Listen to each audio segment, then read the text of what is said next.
Lijep pozdrav svima, moje ime Stipe, danas ću vam predstaviti jedne gaming slušalce s cijenom od nekih $36-40. Riječ je o Sonic G941 slušalcama sa virtualnim 7.1 surroundom. Pa da krenemo.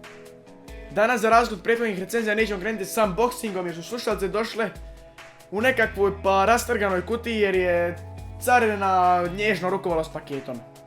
Zato ću odmah preći i dati vam svoje utiske o slušalcama.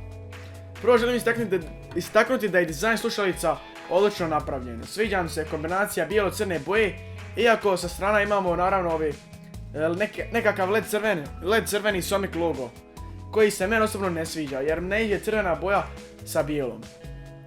Udobnost slušalica je na visokom nivou stvarno pohvalno. Imamo velike spužvaste jastučiće i imamo ovaj rajf, tako da ne morate podešavati slušalce, već jednostavno stavite na glavu.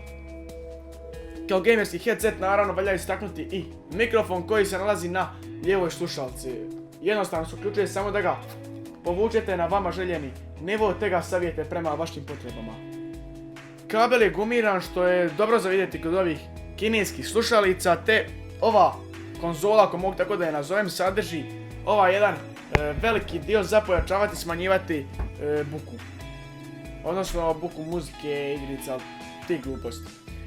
Imamo još dvije tipke za uključiti i isključiti mikrofon, te tipku za vibraciju.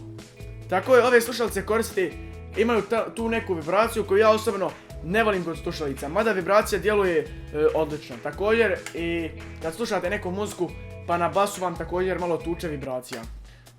Sa zvukom slušalica sam također jako iznenađen i želim pohvaliti tu stranu slušalica, stvarno zvuk je ne loš za ovaj cjenovni rang. Znači zvuk i udobnost je nešto stvarno što mi se sviđa kod ovih slušalica.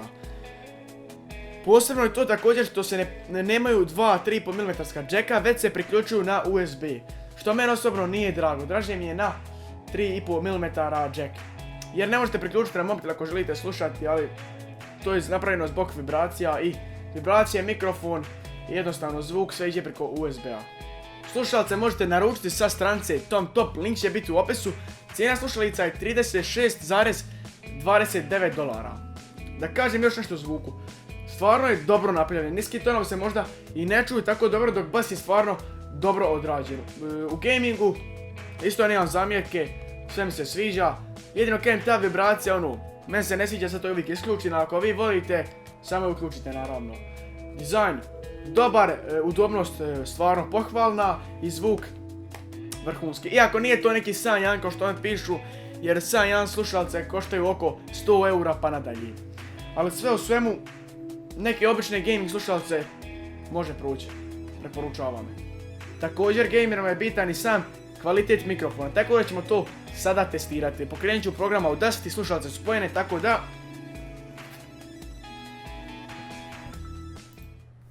zvuk koji trenutno slušate dolazi sa ovih slušalica. Zvuk je stvarno također jako dobar, nije neki profesionalan, ali stvarno vam može poslužiti za gaming videe, ako snimate naravno videe za YouTube za to, ili preko običnog pričanja preko TeamSpeaka ili Skype-a. U svakom slučaju, pohvalan je mikrofon. I to je to od ovih slušalica, ovo je bio nekakav prvi pogled, jer ne mogu reći baš da je neka profesionalna recenzija, ali prvi pogled na ove slušalice. Da li ih preporučujem? Da, jednostavno da.